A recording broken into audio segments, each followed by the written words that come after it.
Muy buenos días, amigos y amigas. Con ustedes nuevamente César Tuñón Lions en este 2024 con deseo pues de seguir compartiendo con ustedes algunos temas los cuales llegan a mí. Posteriormente trato de compartirlos con los demás. En este caso quiero decir que cuando comparto algo, no lo comparto precisamente porque sea el más experto, el más ducho en esta temática, sino por el hecho de querer compartirlo. Sé que así como yo, hay gente que no conoce algunas cosas, pero no tiene el acceso a poder enterarse de cómo funcionan estos temas. El año pasado estuvimos viendo de manera así muy superficial el tema de los padres apostólicos o de la patrística. Y habíamos comentado en ese video corto que este tema es un tema de historia que no solamente se circunscribe a la Iglesia Católica Romana. De hecho, la patrística es anterior a la formación ya propia como tal de la Iglesia Católica Romana. Por lo tanto, no debemos pensar que este tema le compete solamente a ellos, y aún los católicos romanos no deben pensar eso, no deben pensar que este tema es exclusivo de ellos. De hecho, en los padres apostólicos vamos a ver tanto ministros sabios de la iglesia oriental como de la iglesia occidental. Ministros sabios de origen griego como ministros sabios de origen latino. Entonces, la cristiandad abarca todos estos terrenos, toda esta geografía. Por lo tanto, no es un tema exclusivo del catolicismo romano. Bien, como dije, habíamos hecho una introducción así bien breve y yo en este momento pretendo sí tener una lectura un poco más amplia de este tema, empezando desde donde iniciamos la vez anterior.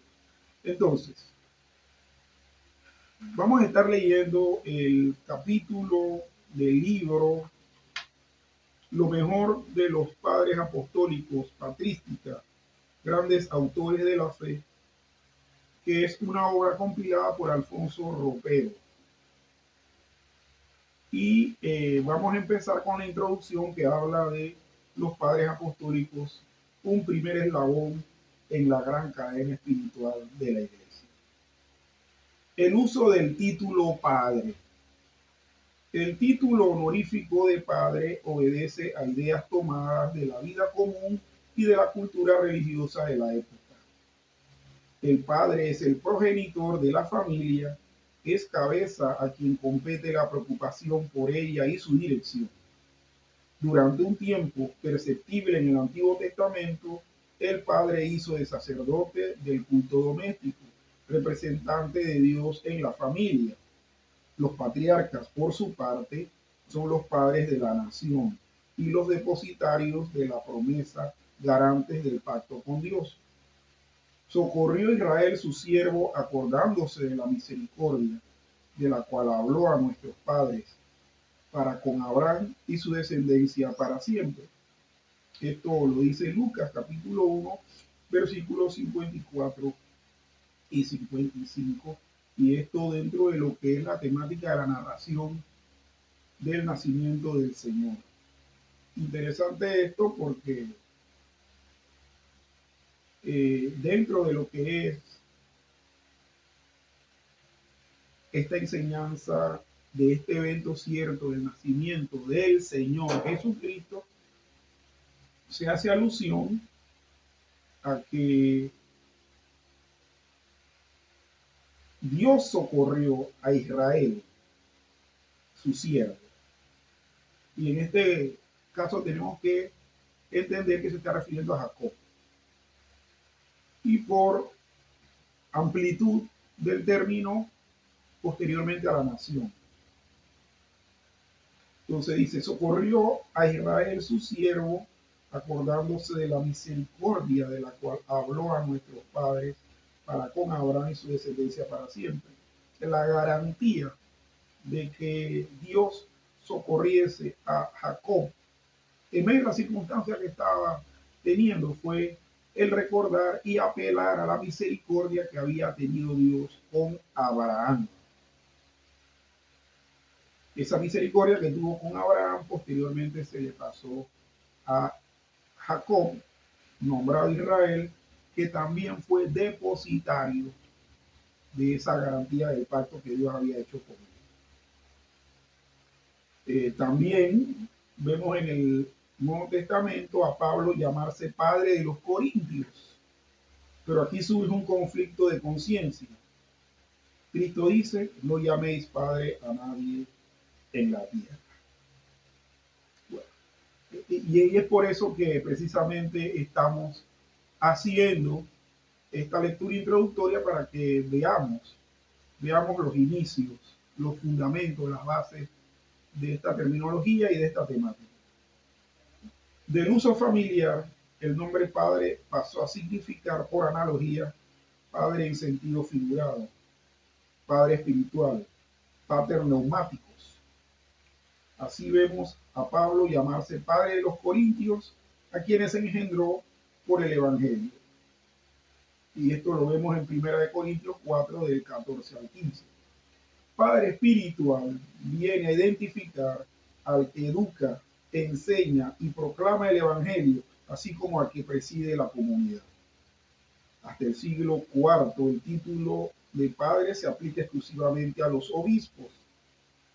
A partir del siglo V, se confiere también a los presbíteros o sacerdotes y a los diáconos.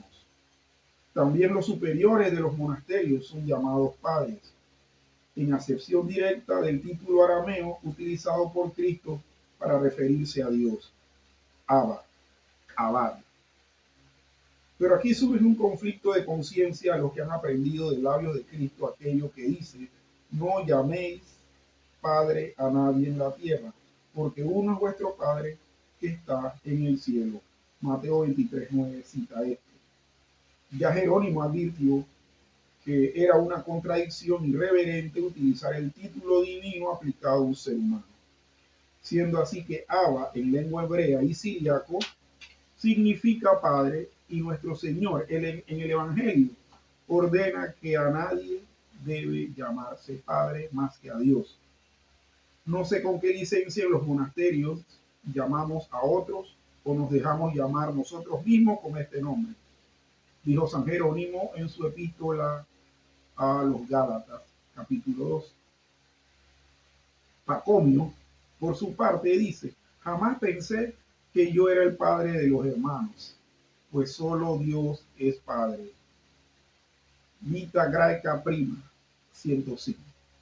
Sin embargo, el título siguió utilizándose, justificando su uso como una manera de rendir homenaje a la única y ejemplar paternidad de Dios, de quien deriva toda paternidad humana.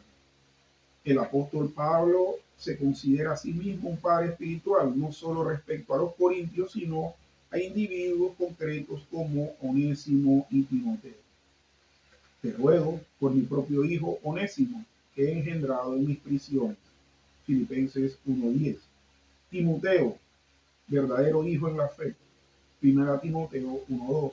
Y ocurre que así como hay que ser imitadores de Dios, Efesios 5:1, modelo ejemplar en última instancia, esta imitación se concreta de modo visible a aquellos que siguen a Dios con fidelidad y buena conducta, de quien reciben el carácter ejemplarizante. Hermanos, sed imitadores de mí y mirad a los que así anduviesen como nos tenéis por ejemplo. Filipenses 3:7. Que no os hagáis perezosos, sino imitadores de aquellos que por la fe y la paciencia heredan las promesas. Hebreos 6:12. De modo que se da una perfecta simbiosis entre la imitación de Cristo y la imitación de aquellos que lo representan con fe y buena conciencia según el mensaje evangélico. Vosotros fuisteis hechos imitadores de nosotros y del Señor, recibiendo la palabra con mucha tribulación, con gozo del Espíritu Santo. Primera Tesalonicenses 1:6.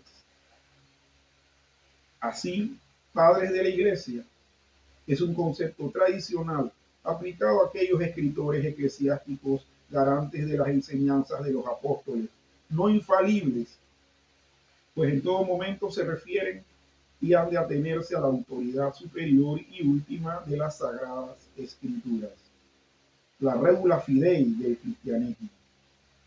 Cuando un determinado padre de la iglesia está de acuerdo plenamente con la escritura, es testigo auténtico de la fe y de la doctrina de la iglesia. Por eso, a partir del siglo IV, los obispos que se habían significado de manera especial en la transmisión, explicación y defensa de la fe, recibieron el título de padres de la iglesia o santos padres. Y se cita el manual de patrología de Drovnar, en la página 18, en una edición impresa por Herder en Barcelona, 1999. Por otra parte, la importancia concedida a la dimensión histórica del ser humano en la filosofía de los últimos siglos ha llevado a los teólogos a darse cuenta de la tremenda importancia de esta para su trabajo teológico. Por eso la atención se ha dirigido a la Biblia como revelación histórica y a la vez se ha retomado con un nuevo vigor el estudio de los padres de la Iglesia, testigos privilegiados del cristianismo temprano. Esto ha hecho posible un mayor conocimiento de los orígenes cristianos, de la génesis y de la evolución histórica de las diversas cuestiones y doctrinas contenidas en la Escritura. Y no solo se ha accedido a las fuentes históricas del pasado como una mera labor científica, sino que el progresivo estudio de las mismas está influyendo en las orientaciones espirituales y pastorales de la Iglesia actual, indicando nuevos caminos hacia el futuro. Es natural, pues, que el creyente interesado en su fe se aproveche grandemente de ellos. Porque si bien el estudio de los padres, la patrística, de la historia de la teología en general, es una labor científica, la edición de los textos mismos pone en manos del lector moderno unos escritos que transpiran la vida de sus autores originales, que contagian con su entusiasmo y candidez, sea para confirmar o para discrepar de ellos, su lectura es siempre provechosa para el alma. Hay poca especulación en ellos y sí mucha emoción. Interesantes algunos puntos que quisiera poder recalcar y dar mi opinión, humilde por cierto, en cuanto a esta. En primer lugar está el hecho de que vemos en el origen del término padre el hecho de representación y garantía de algunas promesas o pactos que había hecho con Dios, y esto se refiere a los patriarcas, Abraham, Isaac y Jacob. En el caso de Pablo, vemos a Pablo llamarse padre de los corintios, y no solamente de los corintios, sino lo hizo con Onésimo y con Timoteo. De hecho, también, si no recuerdo mal, lo hizo con Filemón y con Tito. Y en este aspecto, Pablo estaba simplemente diciendo que ellos habían sido imitadores de las acciones de él, o que él, Pablo, había sido ejemplo de ellos, y estaba instando a que ellos siguieran su ejemplo. Ejemplo que, por cierto, era resultado de la imitación de Cristo que Pablo tenía. Ahora, esto no entra en contradicción con lo que Cristo dijo cuando dice en la palabra de Dios que a nadie llamemos Padre, sino solamente a Dios. A nadie llamemos Padre en la tierra, sino solamente a Dios. A nadie debemos llamar Padre en la tierra sin poner a esa persona subordinada a Dios. Si esa persona en nuestra mente e intelecto no está subordinada a Dios y la llamamos Padre, entonces llamarle Padre es incorrecto. Y es que es algo natural en el contexto de la vida que nosotros tengamos ejemplos de personas que admiramos. Y nosotros, aquí en nuestro país, a las personas que admiramos, le llamamos padre. A veces le llamamos padre putativo, segundo padre, y esto hasta se extiende a las madres. Eh, y le dicen, sí, madre, madre postiza, etcétera. Pero refiriéndonos propiamente a lo que respecta al término padre, tomemos la recomendación de Pablo y la recomendación que nos da la Biblia respecto a que si llamamos a alguien padre es porque ese padre es un ejemplo para nosotros de su imitación de Cristo. Y sabemos que Cristo es uno con el Padre, porque Dios también. Y esto es interesante, mis estimados oyentes. También hacer énfasis en el hecho de que se da una perfecta simbiosis entre la imitación de Cristo y de aquellos que lo representan con buena fe y conciencia. Precisamente lo que acabamos de decir. Y por último, hacer un pequeño comentario en la atención que se ha dirigido a la Biblia como revelación histórica y a la vez se ha retomado con nuevo vigor el estudio de los padres de la iglesia. Los padres de la iglesia fueron garantes de la doctrina de Cristo y de los apóstoles, pero estos fueron precisamente considerados así posteriormente por su subordinación a la revelación de Dios, a la revelación infalible de Dios, las escrituras. El estudio de este tema de los padres de la iglesia nos debe llevar a todos los que estemos precisamente empezando a sumergirnos en ella, en estudiosos profundos y amantes de la palabra bendita de Dios, la Santa Biblia. Vamos a terminar esta sesión en este punto. Posteriormente vamos a seguir haciendo algún tipo de lecturas adicionales para ir completando este capítulo de introducción e ir enriqueciendo nuestro acervo, nuestro conocimiento en cuanto a eso. Por mi parte me despido y les digo, el Señor le bendiga y también expreso que este año 2024 sea de mucha bendición para todos ustedes. El Señor me los bendiga. Bendiciones, saludos.